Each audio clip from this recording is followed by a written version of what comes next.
All right, everybody, welcome to weeks 4 and 5. This video is going to be about the flowcharts. So if you haven't yet watched Brian Chapman's videos on the algorithms, then do that first, and then come back here to this video. There is, so this week's module is broken up with algorithms, which Brian will talk about, flowcharts, which is this video, methods is the video we just posted a second ago, and then the work to do for this. And this is a 2-week module, 4 and 5. So just make sure you give yourself enough time to do it. The assignments are going to be the complicated, time-consuming part. So just make sure you give yourself time to do that. And the flowchart content, at least, you might be happy to know, is not done in Visual Studio. It's not done in code. This is just sort of more of a conceptual thing here. So just jump over here to the flowchart content page and you can follow along, or you can just watch this video, same thing. Okay, so this week we're talking about algorithms. And algorithms are, if you've watched Brian's videos, you'll know they are just steps that we take to solve a problem, honestly. If you're familiar with math, you can think of functions.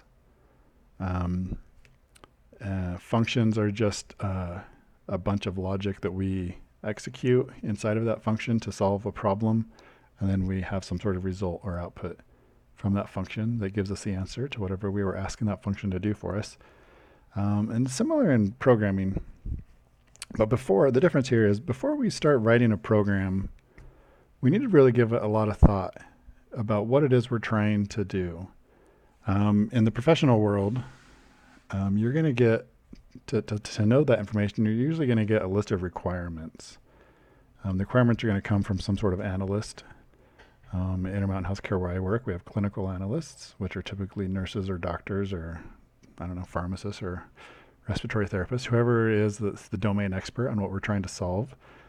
They'll go out, or someone will go out, it could be you. You'll go out, you'll chat with the doctors or whoever.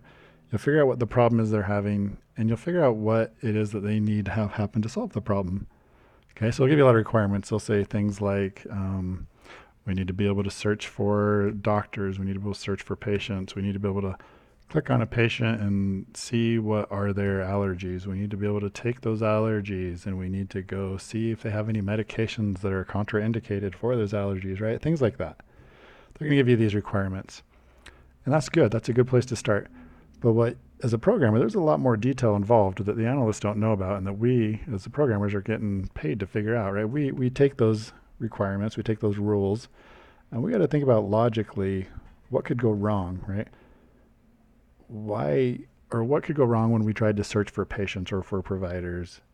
What could the issues be when we try to get the list of allergies? What could go wrong when we try to get contraindicated medications? Where are we getting those contraindication medications? What happens if this list of contraindicated medications changes, right? Like from year to year, how are we going to handle the upkeep on that?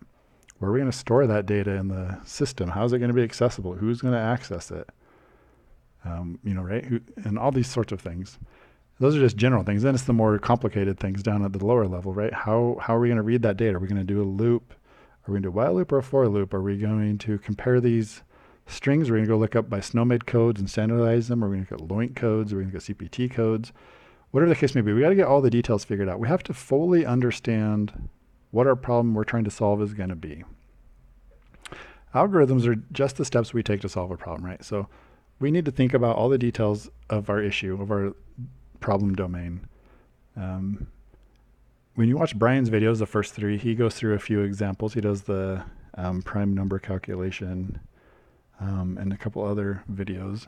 And he translates his requirements and things into pseudocode, which is saying you have to understand the issue enough to write it into just plain English sort of narratives. And that's what he's doing. And that's a great place to start. If you can't describe what you're trying to do in plain English, you probably don't understand it well enough. You need to keep doing some research, right? But as programmers, plain English isn't necessarily going to take us far enough. It's not going to give us what we need to know. What programmers do is they create charts of some sort. Typically flow charts. Let's scroll on down here. I'm jumping ahead of myself here. Okay. Yep. Okay. Okay, so we're going to need to create some sort of chart, right? So we can translate, you can start in pseudocode if you want, if it helps you feel better to wrap your hands around the problem. But at some point, if you're a developer, if you're a programmer, you're going to need to make a chart of some sort that sort of formalizes and cements what you're thinking and what you're going to do. And then those charts are typically going to be reviewed by somebody else. You're going to, show them to someone else in your team. You're going to find the architect for the system or get some sort of input from other people. And even if you don't even do that, you're going to look through those charts yourself and be really critical about them and try to scrutinize and find any potential issues, that may come up. And then once you've done that, you're going to have basically a blueprint for what your software should look like, how it's going to operate at, a level that can actually be implemented by another programmer. So to do that, there's lots of different diagramming types. I'm sure you've all seen them before, coming, as professionals in the workplace. The most common one that we use in programming is flowcharts. But there's a lot of other ones that you'll see in software engineering. I have a few examples below, but we have what are called sequence diagrams, which are very helpful. Entity relationship diagrams, swim lane diagrams. There's others. There's network diagrams and things of this nature. You just need to find whatever's going to work best for your specific situation. And in many cases, you're going to write multiple different types of charts because these charts all have specialized reasons for existing and they do different things. And so for a project I worked on recently, it was a 3-year-long project for about 8 different people. We were reimagining and reinventing the electronic problem list that you'll see in most patient record systems, like in Help 2 or in Cerner or in Epic. They're going to have a list of what are the diagnoses for a patient. They call it the problem list. And we had been working with a lot of different clinicians, mostly NICU, but not exclusively, on how we could make that a better tool for everybody and help them enforce their workflow and their practice. And this was a really long, grueling process. It was actually the basis of my dissertation. So if anybody's ever interested in talking about it, let me know. I am the guy. And so this is a diagram I actually built. This is a real one. We used it at Intermountain. It took quite a while, but the whole idea here, this is a data flow diagram, like I'm saying right here. We were most curious, or when I was designing the system, we had a way to serve up health issues, right? We called health issues our diagnoses, and we needed to see all the places that health issues were read or needed or were referenced or were sent to. Like, where does the data for these problems go within our system? We needed to get a handle on it to know all the boundaries of the systems and all the users who are involved with problems at Intermountain. And so we started here with this health issue here in the middle. That's, you can see where most of the arrows are going. But then we started digging into it. We started tracking and following the data and talking to lots of people. And, over the course of about a month, we found all of these systems, you can see here, all of these users, all of these reports, all these databases, everything ultimately are what is the ecosystem and what are involved with using problems with our health issues. And it's a huge system. And so we had to get this first. We had to start here and understand how big was this problem. If we make a change to the problem list, who's all going to be affected by it? And it turned out a whole heck of a lot of people were going to be affected by it. Right? We got the terminology team who handles, our SNOMED and CD9, ICD9 and CPT codes. We got the info buttons, if you're familiar with those. We got our clinical decision support system. We got our electronic data warehouse, the reports, just so many different things. Knowledge repository. It was just a massive amount of things, right? So we had to make sure that whatever solution we provided would fit in here and not break all those other things, okay? So that was the first step, right? It was just understanding the whole thing. So this is an example of a diagram and why diagrams are really important. I'm going to switch gears a little bit and show you a different diagram. This is a swim lane diagram. You can see right here. I actually made this when I was a student for the public health class I took from Catherine Shays here in the department. We had to write one. And this one, we were able to pick whatever topic we wanted. So this isn't healthcare related. This is what I was thinking of at the time, and this was ordering drive-through at McDonald's. Right, I tried to document the whole flow and process, from least how I understood it, having never worked at McDonald's, but just from what I could see, interaction, right? We have swim lanes show you the actors, meaning the people who are involved in the process, and it shows you what steps each person does, and then it shows you how the information is passed off between those people, right? So I'm not going to go through all this, but for example, like here's me in my car driving up to the teller or the whatever the ordering window, and it involves the cashier getting involved, and then me doing the ordering, and then the cook getting involved, and then the food finally coming to me, and all of these things. It's a really fun one to work on, but you can see how this is quite a bit different, right? This is showing the actors and what they do and the data handoffs between those people compared to this one, which is just showing where's the data flowing into what systems, right? So these are quite strikingly different looking charts, and they do different things. And that's why we have more than one type, right? If we're going to do a whole architecture sort of write up on a system, there's going to be lots of different diagrams and charts that we need to lock down and understand, right? You would probably do a swim lane to understand how are the clinical users going to interact with your system, and then what's the system going to do in response to that. And you would probably have charts like this, right? These are high level, just like before you even start coding. But once you're ready to actually start coding, you're going to get down into this to flowcharts. Flowcharts are really simple. I'm sure you've seen them all before. And there's only a handful of shapes involved with the flowchart. So let me show you an example of what a flowchart looks like first, and then we'll go over the shapes. So it looks something like this. This is the most simple one I could find on Google. So this is a start. We're starting our process. We come here, we're going to look for a lost item. Did you find it? Yes or no? If you did not, then you have to ask yourself another question. Do you actually need it?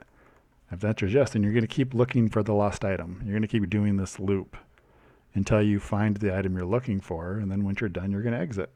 Okay? So that's basically what a flowchart looks like. There's a few symbols that you probably saw there. We have, these are the 4 listed. Here's a picture I found though. I found this one off Google. The ellipsoid, I think that's how you spell it.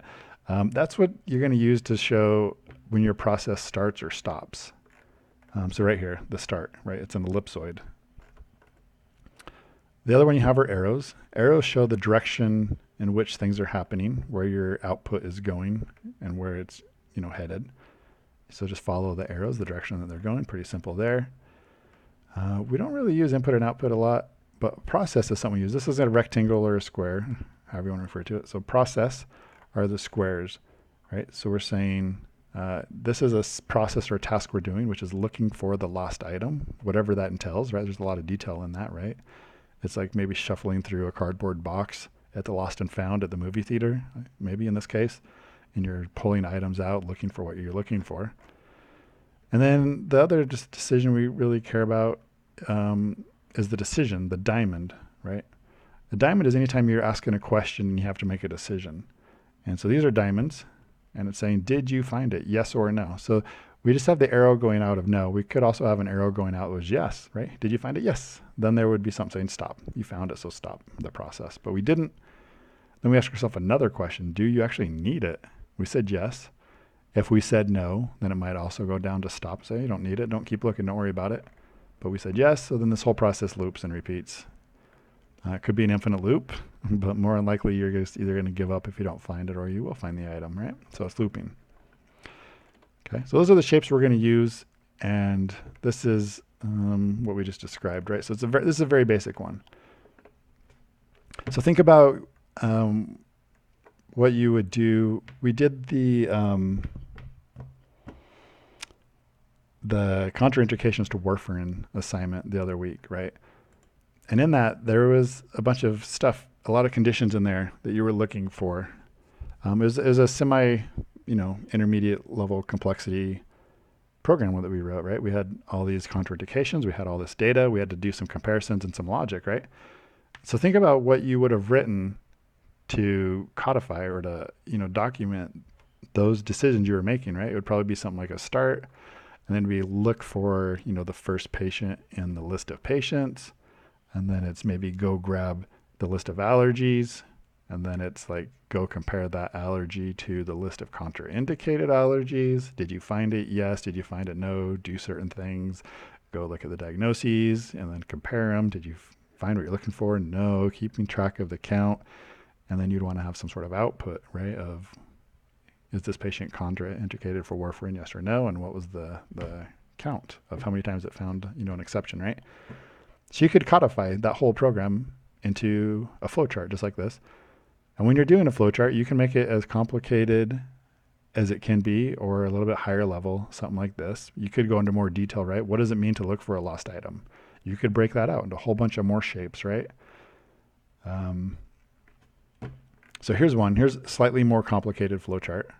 Again, I try to keep it pretty simple, not medical related. So this was if you have a team member suggesting a project, say you're doing a group project for a class, your team gets together, discusses ideas in a meeting, and then your participants in that discussion are deciding if it's a good idea. And then you can come out with 3 choices, right? There's not enough info, so you go back and loop up here. No, it's not a good idea, or yes, it's a good idea, right? So you just follow these arrows, pretty simple. If the team rejects the idea, then you just stop doing it. But if you accept the idea, they're doing it, someone writes it, and then you have this whole review process. Is it okay? See how this is working?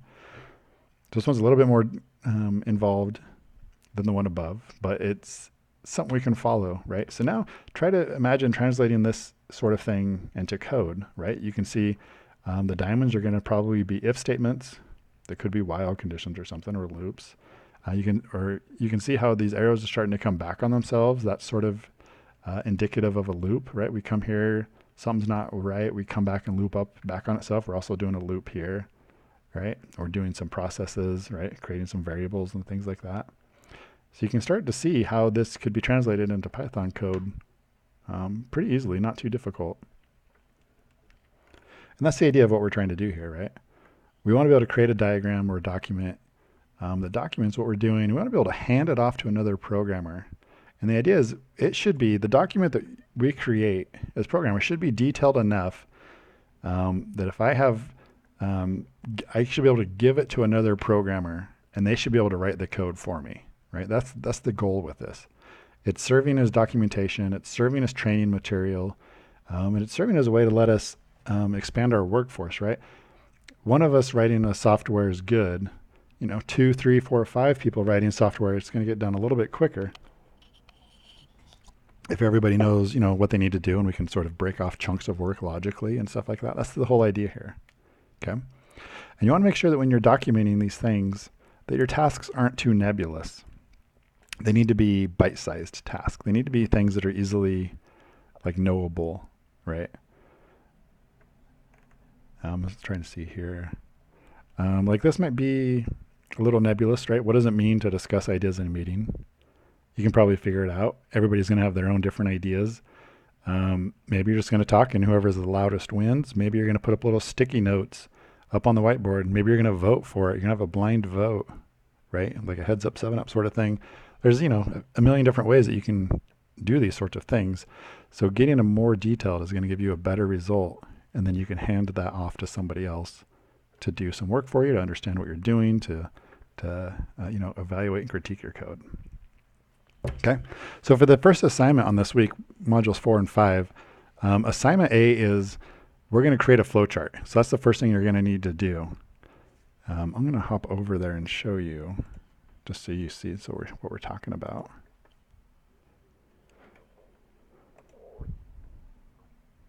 Okay, so we're doing something a little bit different here. As a part of my dissertation, I was working with Charleston comorbidity indexes to classify some patients. That was just one of the million steps I had to do. So I think this is going to be a fairly fairly straightforward thing though. We're going to try to classify a patient using the Charleston comorbidity scale, which is this link here. I'm not going to click on it. And the whole idea is that that index is just telling you what the likelihood is that patient is going to live for 10 more years. Okay, so you're going to go look at their diagnoses, you're going to go look at whatever other conditions they've had, and you're going to compare that to the criteria there, and then you're going to go figure out what the percentage is and what their scores are and things like that. Okay, so in order to do this assignment, you're going to need to have a really firm grasp, right? What are all the conditions in Charleston? What are all the pieces of data I need to know about the patient? How am I going to, pull this off, right? And you're going to go write a chart. You're going to make a diagram of exactly how you would do this, okay, in a flowchart form. And then the idea is you write it well enough, you should be able to swap it out with any other classmate, and they should be able to write code based off what you just did. Okay, so that's what we're trying to do this week. But in order to do that, you're going to need some tools. You're going to need to have a way to make these charts. The ones I've done here, this data flow diagram and then this swim lane, I did both of those in Visio. Those are tools that Intermountain paid for. They're not free or cheap. So I'm finding some other tools for you that are free or cheap, or that you probably will already have. Okay, so we're right here, right? So Visio, most people do not have that. If you do, feel free to use it. Another one, a good one, an easy one, is Gliffy. I'm going to show that to you really quick. You can sign up for a free trial. And I've honestly had this one for, I haven't paid anything, and I've been using it for years, so I don't know how long the free trial is. Let me sign in here.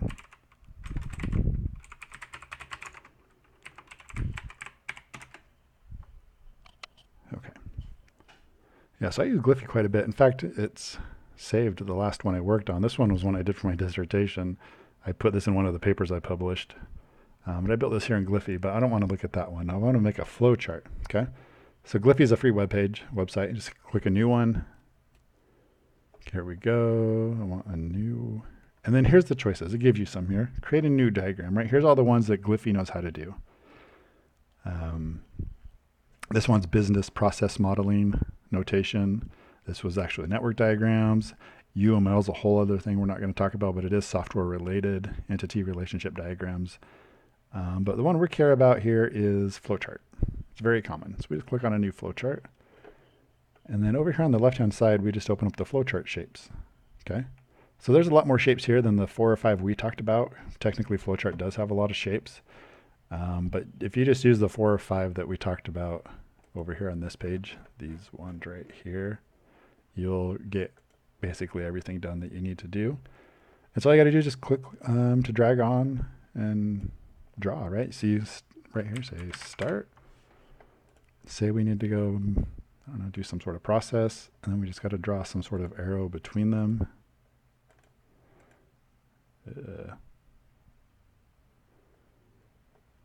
It's been a second. Hang on.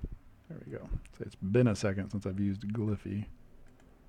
So we could do that. We have to change the arrow to figure out which side the endpoints are on. I'm not going to spend forever doing that, but it's somewhere. There we go. Right.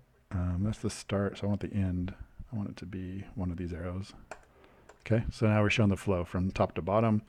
And then likewise, we can just draw on a diamond, which is a decision right here. And you start putting in the text in here, right? Like what are you doing? So you click the text button. Okay, so you just double click it now. Do something. And the whole idea here is you draw out your whole flow chart, and then when you're done, you can save it. And then you can screenshot it or make a GIF of it or whatever the case may be. And that's what you would submit for your assignment. And you can save it here in this app. And it's great, right? You can do some coloring and some more fancy things. It's up to you. But so Gliffy is a good choice, and it's free if you're willing to go sign up for the free trial. So I would recommend Gliffy. But if you don't want to use Gliffy, another decent way is Microsoft Word. I actually didn't know Word could do this until I didn't have Visio for a minute because Intermountain lost my license and I didn't have it. And I found that Word can do a lot of this stuff. It's not as nice. I think Gliffy's better.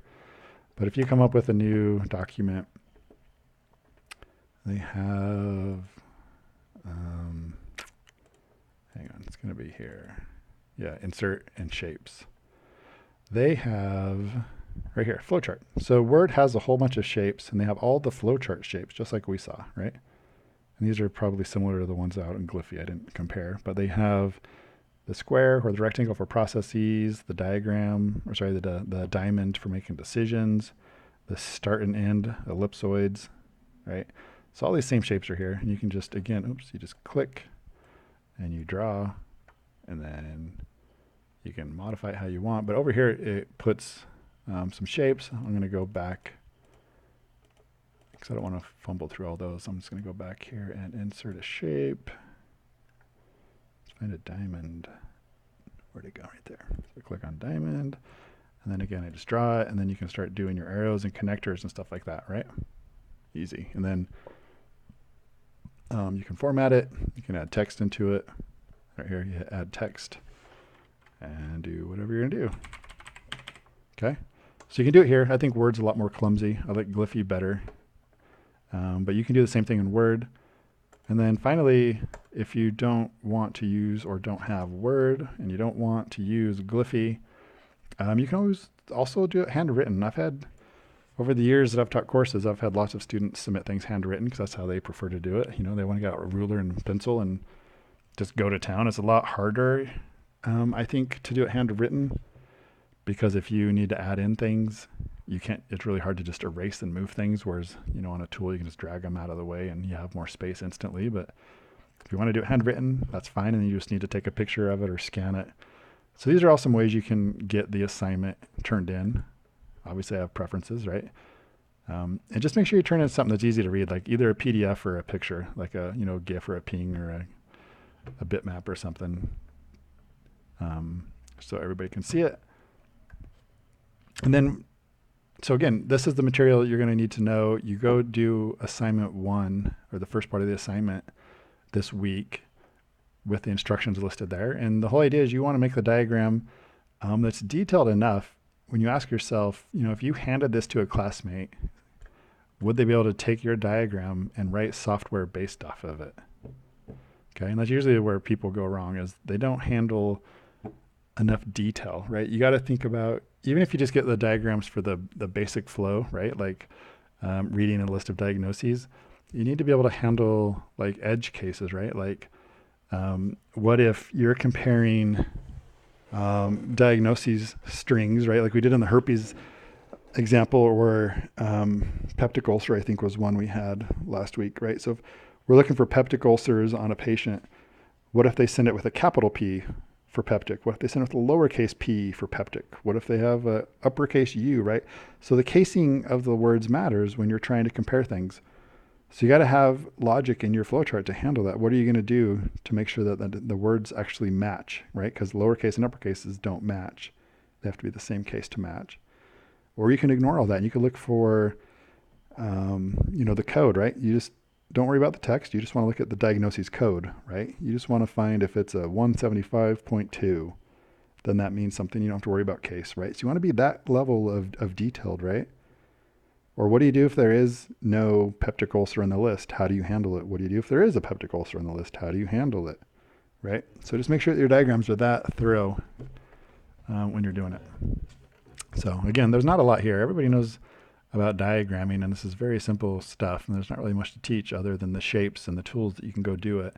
So go read the assignment, which we just talked about, and get that turned in first, and then it's going to be translating that you've put the thought and effort into an actual Python program. So this week has a lot of stuff built into it, so make sure you give yourself time to do it.